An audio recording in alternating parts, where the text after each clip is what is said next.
Welcome to Leadership Line of Sight. My name is Taylor. I'm the marketing strategist at Gravidia, among some other things that I talk a little bit about on Leadership Line of Sight. But the main reason I'm here is to connect you to amazing leaders I know. Because if we were to rewind into their past, there were moments where they probably felt a lot like you feel right now. And if they had to sit down with that person and explain to their past selves about how they got to where they are now, they would probably tell you that there's no way you could see it from where you are now. So with that, I want to invite in a very close friend of mine. This is just an amazing guy, Justin Konikow. He is the owner of Prime Real Estate Brokerage, Prime Media Productions, and media and marketing expert, and a guy that I always like to talk about business strategy with, and general life things, because just I actually can't wait to take one of our very first conversations public here. Welcome, Justin. It's good to see you.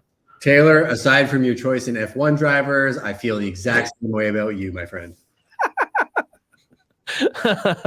Thanks, man. And it's so good to see you today. Yeah, excellent. It's funny, like right before we started the episode, I told you some things that we're working on here, and I truly consider you a brother. So I appreciate you having me on the show and excited to dig into whatever topics you guys want to cover. That's fantastic. Well, so far the podcast is still up. I just kicked my chair and got some bit of a coffee splash here, nice, which is awesome. But I'm going to work through it. I'm not even giving up on this coffee. Okay. Well, I need tips on how to get my camera or this screen centered so I can be staring right into the camera, because I love the connection that I feel, with you staring right into the camera right now. So it's awesome. Oh man, I'm going to totally hook you up with that. For those people that are interested in this like DIY studio stuff, you should follow Justin. Mm-hmm. He puts together so many different things and does so much video from different places that I imagine all the setups that you have is super interesting. What I've got rigged up in front of me here is an iPad on a stand that's mirroring one of our monitors that is bringing the feed in. And then the hack on this is basically using a teleprompter that mirrors from the iPad up. So instead of looking for words, but we could also have words or a teleprompter here, I get to look at you. That's amazing. Yeah, that's the thing. I'm staring at you, but that's the connection on digital is so different, because if I'm not staring in your eyes like this, the consumers or the people watching don't necessarily understand the connection and the conversations that are happening. But I mean, you're a real dude, I'm a real dude, and we got lots to talk about. So let's get into it. Absolutely. And I want to kind of take that into a point here, because you were talking about connecting to people through video. Do you have any estimation of how much video you've done? Oh man. So I started the Closers Daily is what it was called back in the day. And I know I did over 1,200 of those videos. And that was short form TikTok reel type videos before that was even a thing, right? So back in like 2013, 14, I was taking my phone under 60 seconds, just a quick video. So I did over 1,200 of those. And then on the listing side, I'd probably bang out, anywhere from 20 to 50 a year in terms of like the more comprehensive production oriented videos. Mm-hmm. Now we do the Prime People podcast every Thursday. That's a live stream. I do my own YouTube channel stuff where I show people like the intricacies of my productivity and life hacking and stuff like that. So I do one of those a week. And then we also do neighborhood tour videos on the Prime channel. So like right after this, I'm driving to St. Thomas and I'll be shooting for 3 hours with like a run and gun GoPro, and my creative director will be there, and we're putting together the 3 pros and cons of St. Thomas and doing a listing video. So yeah, I do a little bit. Look at all those compounding effects. So you're going to do a listing video, and so you're going to do this additional footage while you're there. And then I see you like splitting this up to use as a library. Yeah, very much so. And actually what I didn't mention is the listing video that we're going to do, I'm also going to do a live stream. They're all very different things, right? So I'll be doing a quick like story photo. So just quick content to show people this is where I'm at. This is what I'm doing. I'm an agent in production. Because a lot of people think because of so much content, I can't possibly be selling real estate. Justin's just a team leader. He doesn't actually do the thing. Meanwhile, I do it more than most top agents in the city. So I show that as a piece of like my branding and marketing, that like I'm actually doing the thing that I tell people I do. Then when I do the live stream, that I've noticed has generated 9 to a dozen leads every time I do them. So I'm going to be at the fourplex. Hey, Instagrammies, it's Justin. Here's an awesome fourplex. This is the city. This is why you might want to buy it or not. Have a great day. That will actually get investors watching my content to message me and say, hey, can you send me the pro forma? Because it's just enough information for them to be interested, but not enough that they can just go call Uncle Jimmy, the realtor, to do that deal. So they call me, then I'm doing the actual like production listing video. But because I'm there, I'm like, you know, St. Thomas is a market we crush. I should be doing more content on YouTube for people that don't know me. And if you think about structuring it in a way where you're in one place and you're layering on these different things, it sounds like a lot, but it's not a lot more work. It becomes more work if I'm going to drive there to do the live stream, and then I'm going to drive there to do the listing video, and then I'm going to drive there to do the neighborhood tour video. So it took me about 10 years to figure that part out and just put it all in one day. And that's like really the name of the game, because I think that there's some type of trap between agents that, I guess if you judge them by outcomes, they're actually selling real estate to make video, not making video to sell real estate. Mm-hmm. Have you ever wandered on that spectrum and been on the wrong side? Yeah, like I love being a creator, right? And I think like that's not a label I give myself, and it's one I've only realized recently that I am, because I actually do the thing. Like I can shoot, I can edit, I understand the creative process, but I don't think that's for everybody. I think you have to understand where you lie in the spectrum. And I got too far into the creating space where I was doing a lot of the shooting and editing, and as much as I love doing it, for me, to serve my client and sell that fourplex, it's more valuable for me to pay somebody to come in, execute my vision so I can do the selling and integrate it. And I think it's a constant balance. And I think of my life as cups. And, you know, if I'm thinking of my life as a husband, or my life as a real estate agent, or a father, or my personal health and my faith, if I only had a liter of water, how am I spreading that water out amongst the cups? I can be an awesome real estate agent, and my wife and daughter can hate me because all my water's in that real estate agent cup. I think of my role as a real estate agent and say a creator, right? Because the marketing and sales comes from the creation of the content, the same way, where if all I'm doing is content and I'm not actually selling, I'm going to be an amazing creator, but I should probably get out of real estate. So I think that's an interesting point that you raise. So you're trying to gain experience in the path you want to travel. Yeah. And I think find the path I want to travel through my experience. I mean, no different than yourself, Taylor. I mean, you work with certain clients for a period of time until you realize those types of people aren't your people anymore. And then now you can say no to that type of business to find the business you want to do. I think this job is the same thing. You know, if I absolutely love cold calling, I should do more cold calling. If I like media, I should do more media. If I like door knocking, I should do more door knocking. If I like open houses, I should do more open houses. Like, the best thing about this business, it's endless. Like, you and I, like, we could have ideas for days and we can do everything. But I think the reason you're successful and the reason we have traction is we focus on what we know we love doing. So people see us doing it and they're like, I want to be around that guy because it looks like he's having fun and it's not fake. And I think that you can actually do that for a longer period of time than trying to be something you're not, right? I totally agree.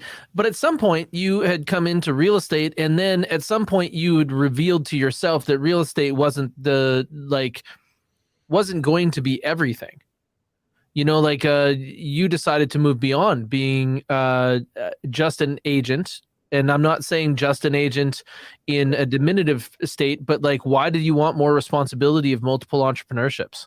Well, I guess when I think back to the story, I was like thinking for that moment, it was actually before I became an agent. So my wife mentioned real estate and my exact words to her, I don't want to be a grease ball on a golf course. That's what I said to her. Right? It's like literally that, because that's what I thought of the industry. And like, we do it to ourselves. Like, we have ourselves to blame as an industry because of how we treat consumers and how we treat each other in the industry. And the only way it gets better is by finding the people that don't do that and save them from a 3-star experience, like Taylor had, right? So when I came into the industry, I had no intention of doing it the same way it had been done.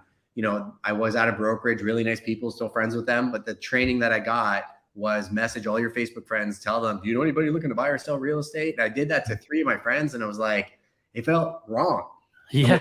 This isn't how I'm going to do it, right? So I just took the guerrilla marketing tactics that I knew from the hospitality industry, and then I brought it into real estate, and I haven't really known anything different.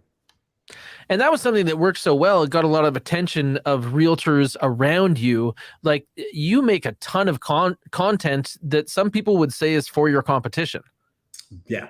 Yeah. And partly to paint myself into a corner, So I like giving my ideas away because like I preach that I'm collaborative, right? I preach that, the founding principle of my brokerage is do nothing out of selfish ambition or vain conceit. In humility, value others above yourself. It's easy to print something on a wall, but it's meaningless if you don't actually put it into practice. So, I do try and give back to the industry for the Justins that maybe didn't have the opportunities that I did or find the path that I did, that feel like they want to find a better version of themselves. I'm strictly there for them to look to them as a light and be like, man, that's cool that he was able to do that. I can do that too. Now, in proximity, I'm very transparent with what that leads to from a business perspective. My agent to agent referral business is amazing, right? I get agents from all over Canada, the US, the UK. I do referrals everywhere. I got a recent project in the Bahamas. I'm not going to list it, but I'm working on a relationship where our production team can help with some of the creative stuff. There's a sales team on the ground there, and there's a mutual benefit because there's an alignment in what that project looks like. So, I identify that as one tier of my business. And I thought, I'm like, well, many people have been like, well, just teach this stuff or sell it as a course or become a coach. And I'm like, I'm happy. I don't need to do that. I could just give it away for free. And the Gary V model is the guy that can give it away for free the longest ends up earning more of the trust aspect, right? So that content and my personal channel and my personal brand is geared towards that side of the business, where the prime real estate channel and my business side of the brand is geared towards the consumer or buyer or seller looking to navigate, right? So two very different tranches of content. Yeah, that's something that makes you uncommon, right? Like the other thing is that what I'm hearing from you, if it's right, is that you're investing in goodwill for the future. Yeah, I look at how other people treat other people, and that's where I determine where I invest. And I invest in relationship capital, right? You can invest money, but there's more than just money. There's the cosign, right? When I tell you about Mike Heddle in Hamilton and that he's like a brother, just like you are, I know you guys will love each other and do business, and I won't make a penny from it. But I do know that like I'm kind of a people connector, and that's one of my superpowers. And if I kept it to myself, it would be selfish, and I don't need to make money from everything. But the next time that something comes up in London, Ontario, surrounding area, whatever, you feel like you're comfortable enough to reach out to me, cool, it comes full circle or it doesn't. But I truly do believe the more that you give and the more that you bring food to the potluck, the more food there's going to be for everybody. And I think as a community, we'll be much better off. I couldn't agree more. And that's a great statement. I like the idea that you're looking at it from this other perspective and that you use that as a filter. I always find that having core values is the best way to be able to recognize that in other people. Mm-hmm. And to surround yourself with the right people. And I also see these saturated points where like we're in the age of information. We're saturated with information, and that drives up the value of insight. And we're also saturated with the ability to connect. And so those sponsored connections, those ones that come with like the review of someone that you already trust, those have way higher value than they used to. Yeah, very much so. And actually, I should put a big giant asterisk to everything I just said with, I almost went too far into that field for a very long time. Like, me from a personal level, from a sharing aspect and where I would spend my time. And I spend my time in a lot of different communities, align myself with a lot of people. I had everybody on my podcast you can imagine over the time. I just like I like interesting people. I like talking to people. Looking back at it now, I think we did go through a deluge of, the age of information, the age of community building, and, not necessarily everybody that I met had the purest intent. And I've had to be much more tactical about the walls that I put up around my network. I don't do these anymore. I didn't even bat an eye when you messaged me because it's you, right? Aurea asked me to be an ambassador. Stacey Evo, I've known for 20 years. There's a relationship and a reason. Andrew Fogliato's involved. Like, these are relationships that I will say yes to, not because they're sending me a free mug, right? I'm saying yes because of the relationship. But I think there's another side to that coin too, where I need to be a little bit more careful where I co-sign people or have people on the podcast. And like, I've taken down some episodes and I've really had to put some parameters around that, because I think in this world, there's 4 types of people. Michael Saracini taught me this. There's parasites, predators, there's competition or competitors, and then collaborators.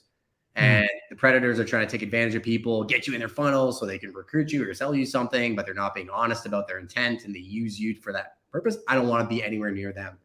Parasites are people that maybe find somebody that has achieved a level of success, wants to get near them, but more just to be near them so they can use that cosign to get things selfishly, and they'll leave that person dead in the desert. I don't want to be near those people either. There's competitors, which you're a competitor to me for sure, because you think at an ultra high level and you could open up an office in my market tomorrow. Sirhan is a competitor to me, right? He can open up a Sirhan office, which he probably will in Canada. But if you can move people from the competitor to the collaborator through transparency, honesty, goodwill, and that really showing that it's not about the money, that it's about the relationship, and you're willing to be better than the industry standard, look at what can happen. Look at how many mind shares we've had through that, right? Oh, totally. And the value that comes from that is something that you can't replace. You know, the value through collaborating with high-level people that actually want to share with you. Like, you can go get little bottled parts of this. You can go to a conference, and often a speaker will show you one aspect of what they do and maybe be open to you for a couple of questions, right? That is far different than someone who will be like, oh yeah, look at this thing I built, right? This is how it works. Tell me more about yours. That's something that is based on relationships. Yeah, and it's a driver too, right? So you talked earlier about content creation for people in our industry, and I said, I like giving away my secrets, paint myself into a corner. The secret's only as good as your implementation of it, right? And I think like getting inspired by other people that are doing cool things, like the way that I still remember the first time I met you face to face on camera, the blue bags behind you, your client care side of things, very different than how I do it, but it's just getting in proximity and looking at the flavors of life, right? And looking at how you're going to take those and then make your own recipes with the ingredients. And, it's something you can't really teach people because they either have it as a preset condition that they have a scarcity mindset that I'm going to try and take all Taylor's secrets as to his past client experience. I'm not going to give him anything. Or, hey, Taylor, I took that. We did this. I found this work and then this didn't work. What do you think about that? And like, we may disagree, but real friends can disagree and come up with new ideas and new flavors. And then you can go away for 8 months and come back and be like, I actually thought about that and I changed my mind, right? And I think the best relationships I've had have been the ones that are very open and honest. And the people I respect the most are actually willing to change their ideas. And again, just truly collaborate. But I find that's few and far between these days. Mm-hmm. Yeah, I totally agree with that. And that resonates with me, but it also explains a lot about you. Like when you look at the last 10 years of your life, it's a massive evolution, right? Mm-hmm. So one thing would be to go back. I'm not sure, would 10 years be enough or would we go back 15 years to find that like something, how they always try to look for the missing link in evolution? And they're like, this is when we changed from like primates to something else. Well, in that case, there is no missing link. It's like pages of a book. And it's like this slow evolution. But where would it be in your history? How far back to where you would not, someone who saw you today wouldn't recognize you from then? Oh, I could, that's very clear as day for me too, right? I'd say like 10 years in terms of the evolution from a growth perspective, running a brokerage, running a team, understanding where I fit in the industry. That's been a night and day, right? Like I could go through almost year by year and be like, and this year I learned this, but I could tell you, come back to me in 3 years and I'm going to tell you that things are different then too. I think that's just the growth mentality. There was a huge switch, and I've shared this openly many times on different podcasts, where I went from living for the world to living for a purpose, right? My faith was the biggest part of that trigger. And it was really like, there were 3 times in my life where I almost died. One was from almost an overdose of opioids. So I was a heavy drug addict, was doing things that would kill people today. And it blows people's minds when I say that, because they're like, look at you, look at what you're doing now. I'm like, yeah, but I'm not any different than anybody else. We're all fallible. We're all human beings. We all have good and bad habits. And I was in a situation where I was living for the acknowledgement and the love of the world, which will never come and never be satisfied. You could have the biggest parties with all of the things and all of the women and all the cars and all the watches, and you're going to get the thing you think is going to get you the acknowledgement. And then there's another level. There's a nicer car. There's a bigger boat. There's a bigger yacht, right? Like you're going to keep trying to fill this empty hole, when in reality, I met my wife and I always had faith.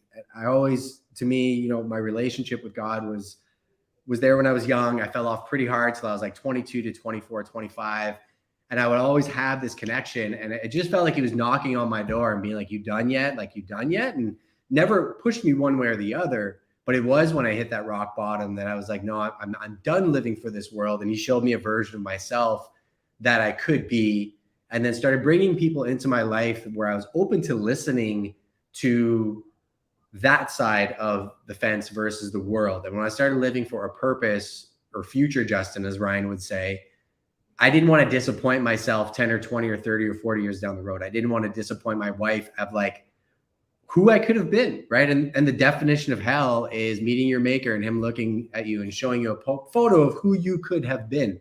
So that it was a matter of tools and implementations on things on a daily basis to make sure that I was tracking to the version of myself that I want to be. And I'm still not that person. I still make mistakes. I'm still very fallible.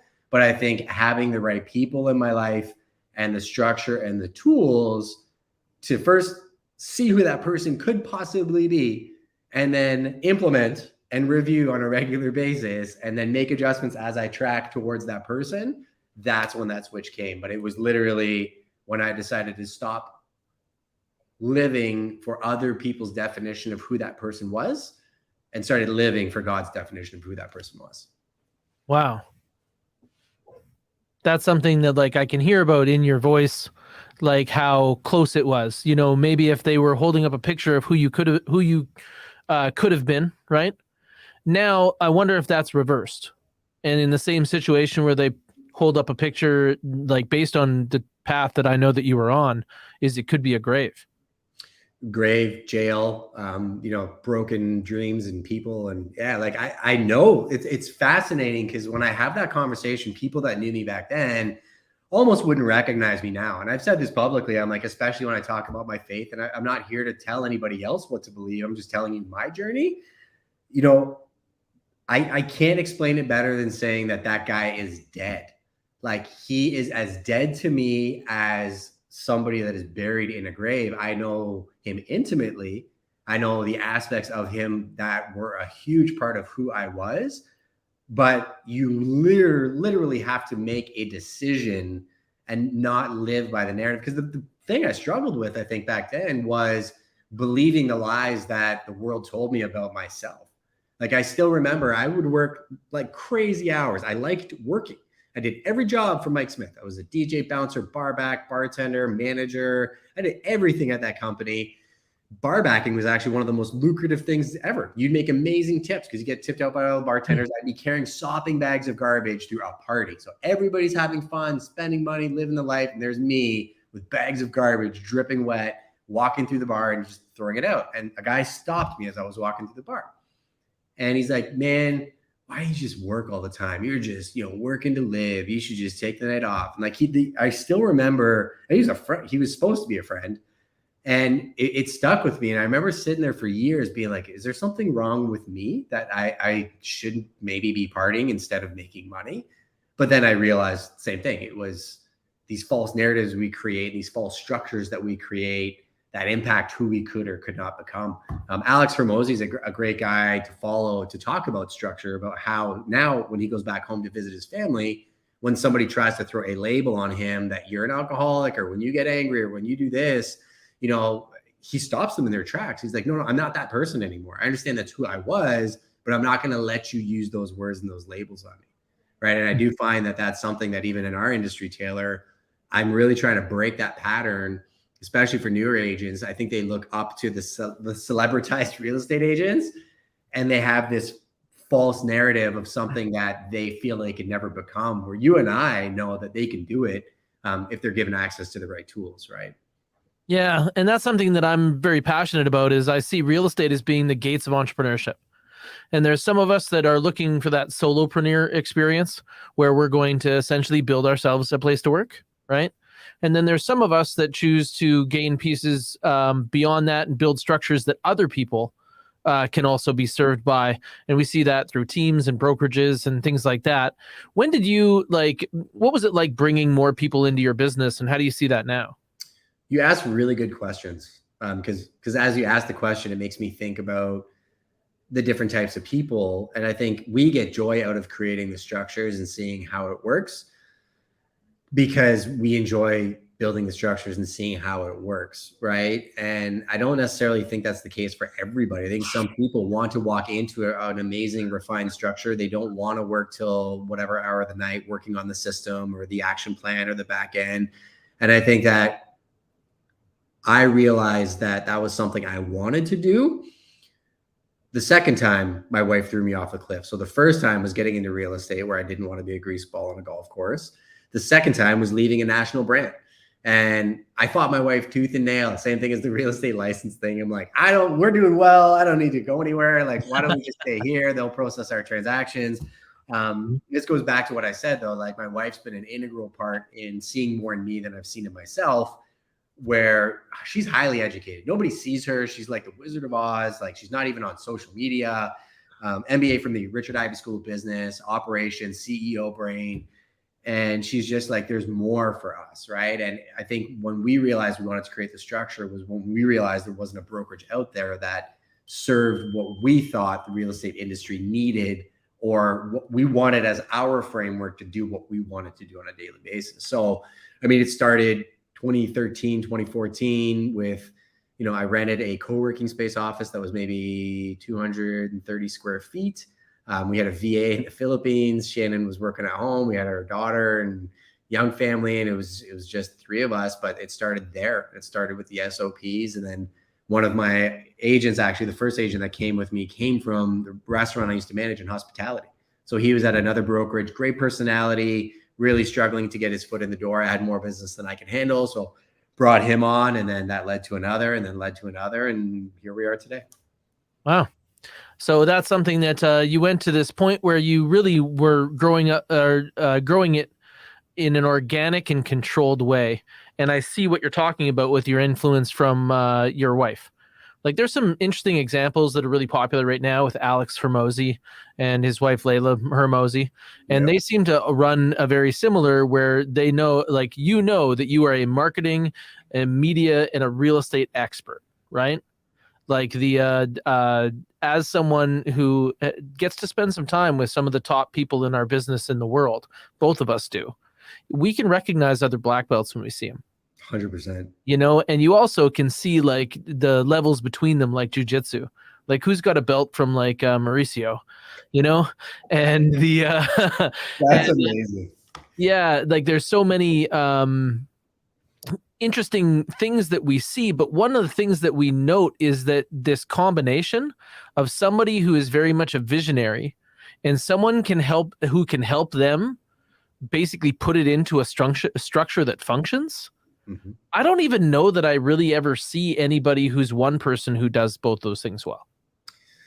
It would be tough, right? I think a lot of people end up in that position and they implode quite often because they try to be everything to everybody, and they can be nothing to anybody because they're not a specialist. Just like if you say you support every cause on the planet, you stand for everything, you stand for nothing, right? So I think it does take time to identify that. And I think the systems of scale, this, like understanding your workload. I think of my days almost like the health bar in Tekken 3, where you have your health bar and you have so much energy to deploy, and sometimes it goes down, sometimes it can creep back up, but like how much are you putting into what you're doing, and at what point is making more money a detriment to your overall ability to continue that growth, or have somebody else give you critical feedback. We talked about relationships, right? Like my wife is that person for me. I trust her implicitly. We don't partner with anybody on anything because at the end of the day, she's the one person I trust on this planet more than anybody.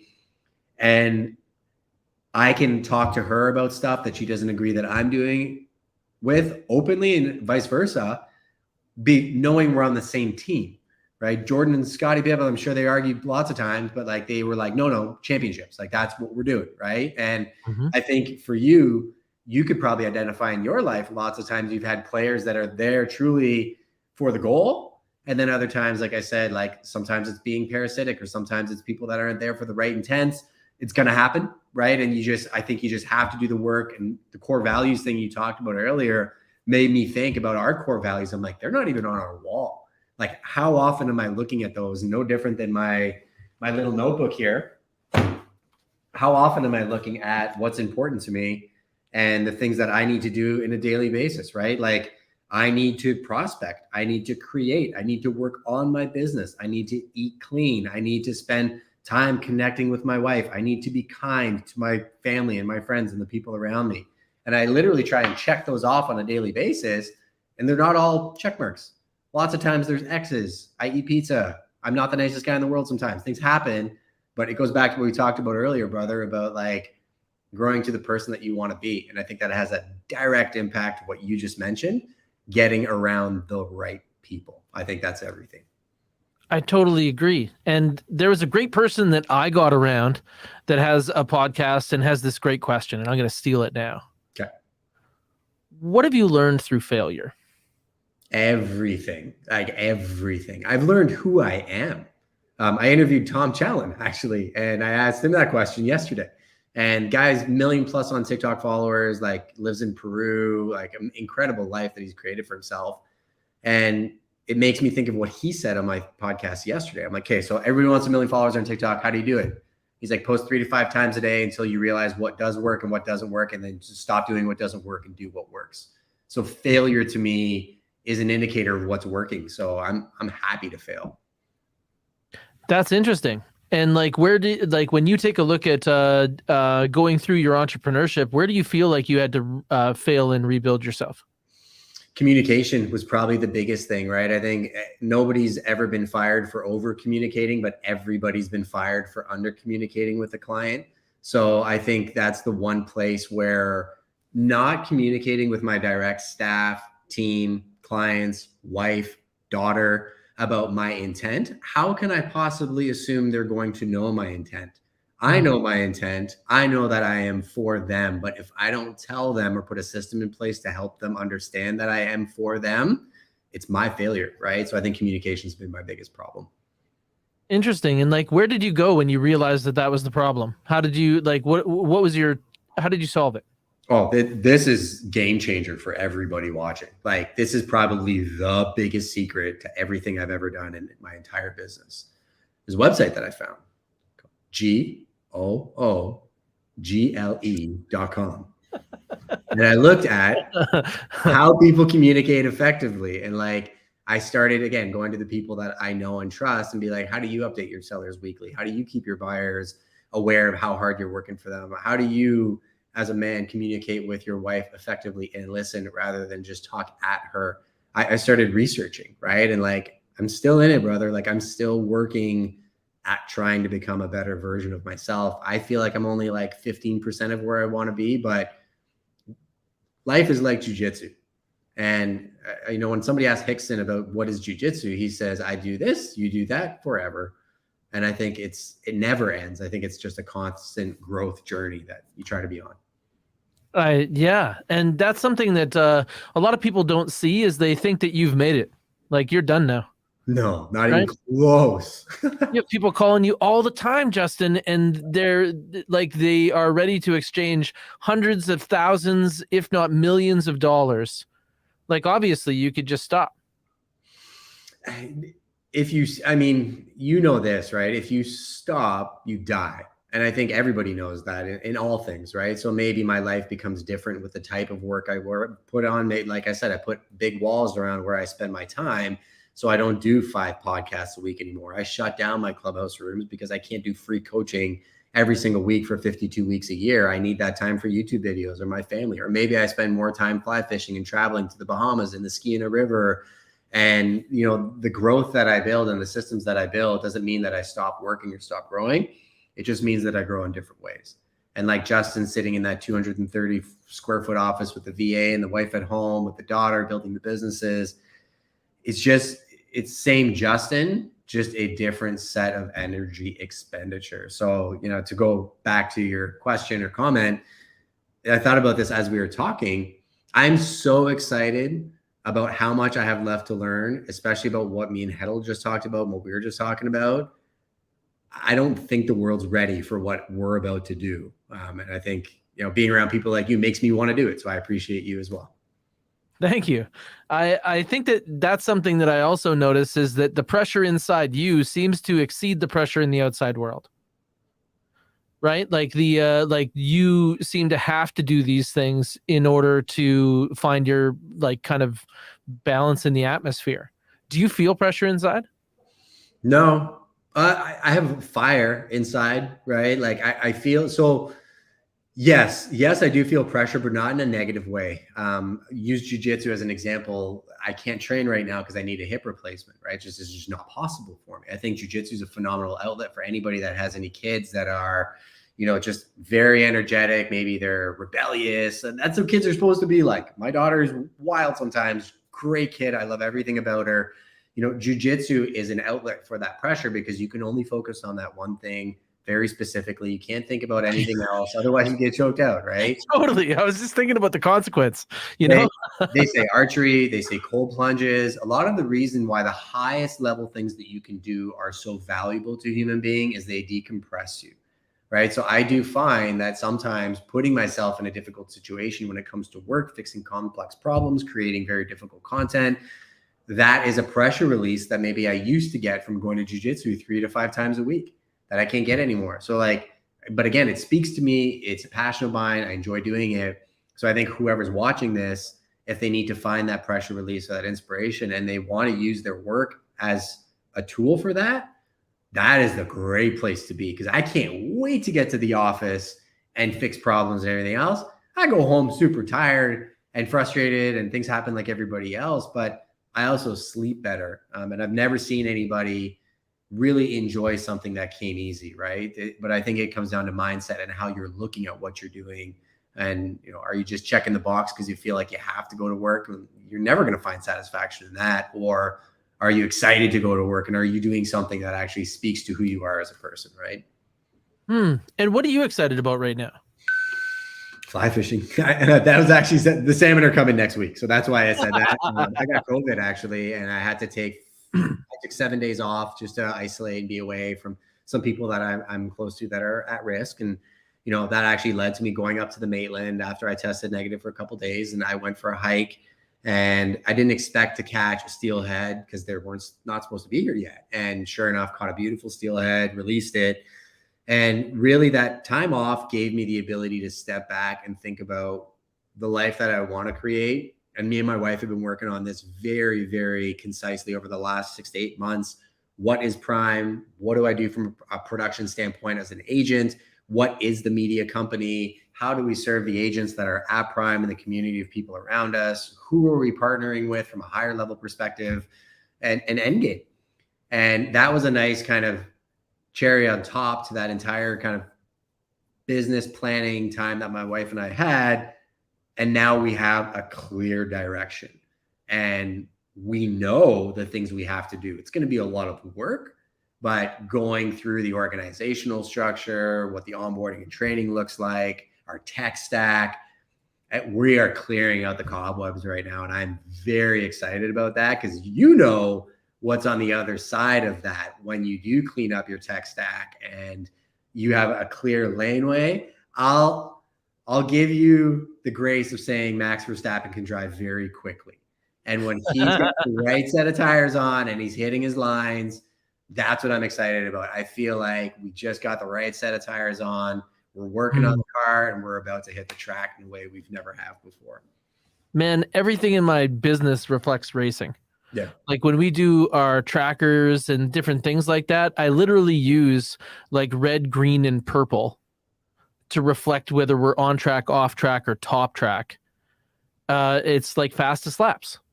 Yeah. And I literally look at my teammates and be like, okay, I'm going to design the car. You have to drive this. And right now we're looking at the same thing and saying like, okay, the tracks that we run on are buyer experiences and seller experiences. And so where in that are we doing really well and where are we struggling and how can we take a look at it from like a design perspective? Because really, if we're able to build it so that it's just like running the same track over and over again, well, then you can make those little tweaks. But if it's like choose your own adventure every time, that's something that I think that's where most businesses start is they like, just like you were saying, do 3 videos a day until you get it. Oh, But dude. in real estate, like building hundreds and hundreds of transactions, like you've got hundreds and hundreds of transactions. How did it simplify your understanding of the game? You just see patterns, right? So like imagine if they had to throw slicks on the F1 car, if they just winged it, if they're like, all right, well, like we kind of know how to put them on, but we're just going to do it in a different order every single time. Like your 2.4 pit stop times wouldn't happen, right? It'd be 15, 20 seconds every time. So I think when I started identifying things that were happening over and over in transactions that I could automate, another two mentors of mine actually told me, take anything that takes 20 clicks, make it 2.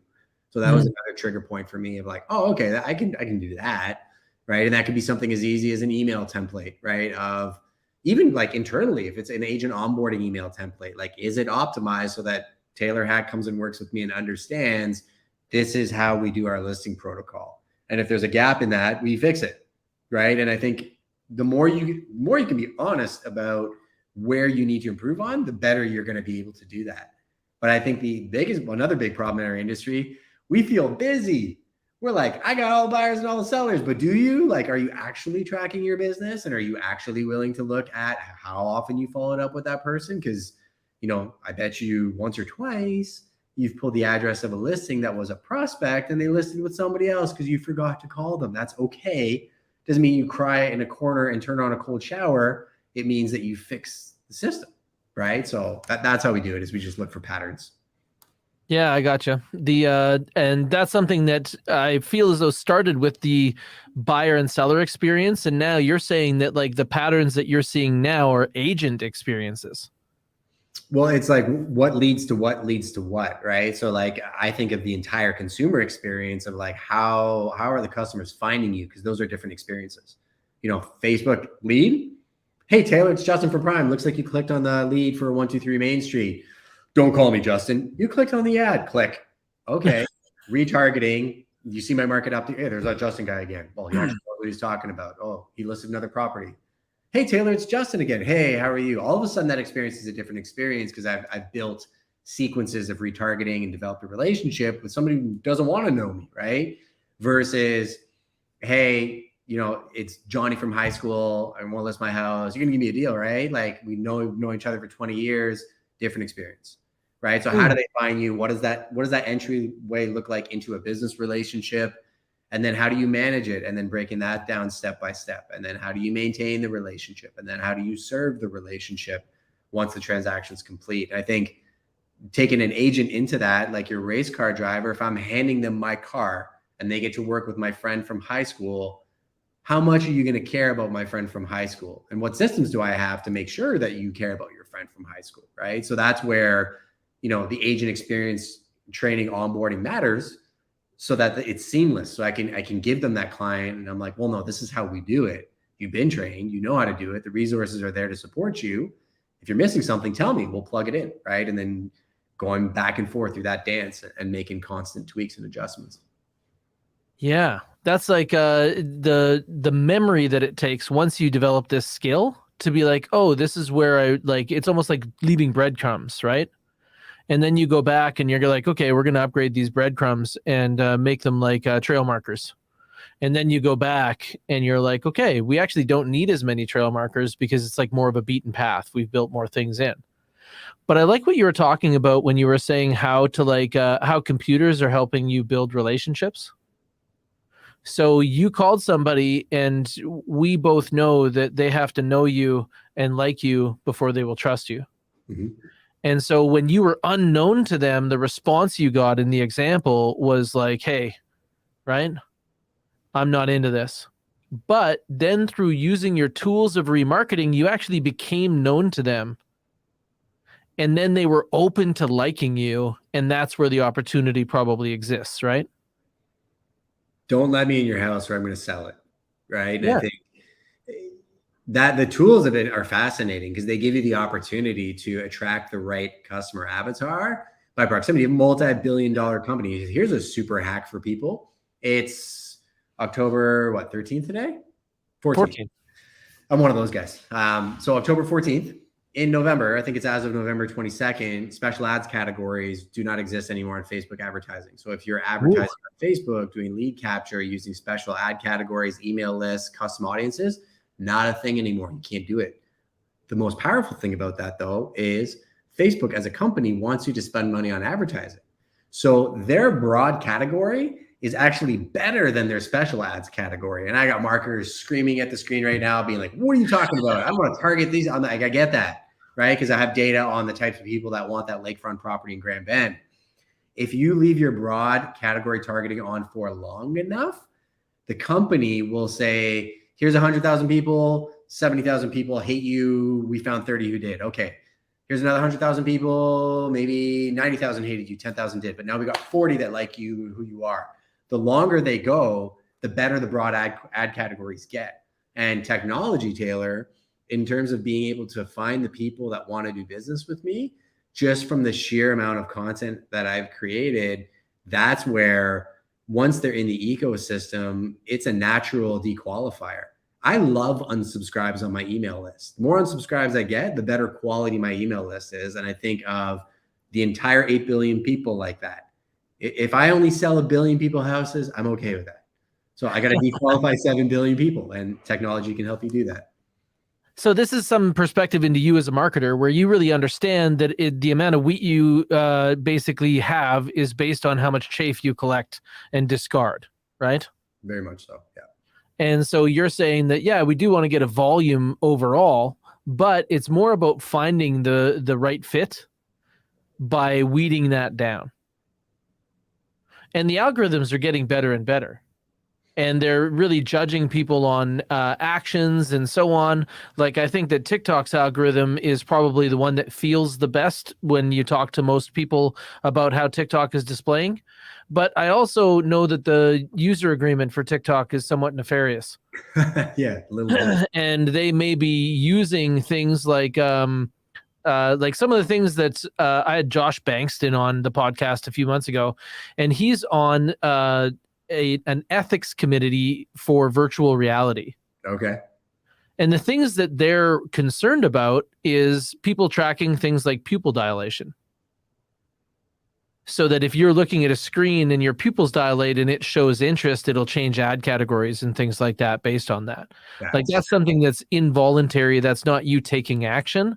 And that's where the line of how creepy can this get goes.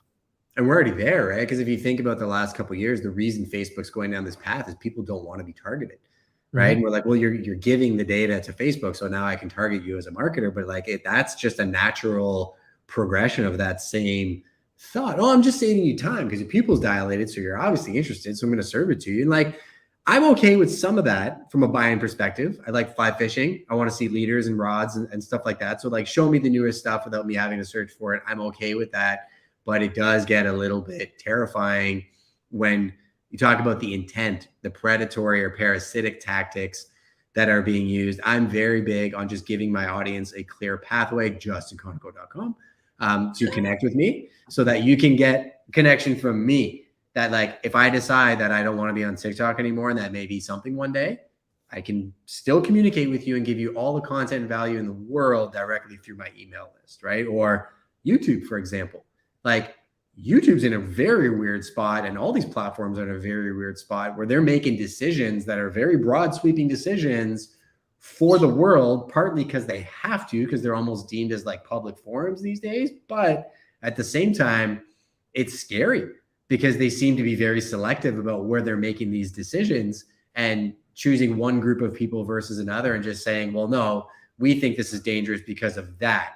Yet I'm not going to get into the politics of it, but they can leave very dangerous people on the exact same platform with almost no regard for the community as a whole, right? So I do think you bringing that up is an interesting topic because people that are using the tools should be aware of the people that are behind the tools. And are they using the tools, or are the tools using them? Absolutely. I used to find it funny when people would complain about the algorithms changing and so on. And I would always look at it you see yourself as the client, but you are actually the product. Yeah. Right. And that's something that's that can be a concern, because who will watch the watchers? who will watch the people that are deciding this is okay and this is not? And that's a big question. But it leads me into like kind of future focus. So when you talk about your business, how far ahead do you like to live into the future? Like, what are you planning for now? Are you 2 months ahead, a year, 2 years? An hour and a half. No, I'm kidding. So Andy said that to us one day. He's like, yeah, you can plan everything until about 10 a.m. After that, good luck. The way I like to do it is I do my yearly planning once a year, my quarterly planning once a quarter, my monthly planning once a month, my weekly planning once a week, my daily planning twice a day. So 15 minutes in the morning, 15 minutes at night to kind of set up the next day, a good half an hour chunk on a Saturday to set up the next week. And then once a month, probably take a full hour to 2 hours with the wife to map it out. Are we having adventures? Are we being playful? Are we living our best life? And are we working really hard? Like, what do we have to move? But I say, like, in terms of operationally for leaders out there, 60 to 90 days. Anything longer than 90 days, you know this from EOS, you're not going to do it, right? 60 days, 90 days is long enough for you to put a project on the board. And if it's important enough, you'll do it, or you'll realize it's not that important and you'll move it off the board until it's time to address that rock. So 60 to 90 days would be my answer. That's great. And what about when you cast out further into the future? I know that you've got a daughter that's under 10, I believe. And when we take a look at like her future, like for me, I've got 2 daughters that are under 10, and I'm not sure I'm going to have to worry a whole bunch about teaching them to drive. I don't think that far ahead, Taylor. You're a visionary. I think we call you the prophet when it comes to the real estate industry and kind of how you speak. I think it's an important note that I want to make because of how your brain thinks. I think the world's changing at such a pace that in 2 years, it's going to be a very different future than it is right now. Look at the last 3 years. Could you have possibly foreseen that I would have to isolate myself for 7 days in a motorhome because I got sick? But it's the reality of the world that we live in, right? So I try and not think too far ahead. I do think about my daughter's future and how we can make sure that she has options and she's protected and she's resilient. But that's how I think about it more so from a daily perspective is what am I doing to make her resilient to the world? Because it's promised that we live in a world that's going to throw everything in the kitchen sink at her. And I can only prep her so far into the future. And she's 8. I got 10 years left and she's 18. And then she's an adult. I'll still be there to support her and protect her and do everything I need to do, guard, guide, and govern her as a father. But the next 10 years is probably all I got in terms of instilling that resilience. I like your answer. You know, you always come across to me as someone who is very focused on that tactical element. That's saying that, like, actually that future, that would be like a smoke to chase. Instead, let's focus on now about how she can create options, right? I think that is sage advice, and what a great way for us to cap this off. I learn as much every time I talk to you as anything else, brother, so I appreciate you having me.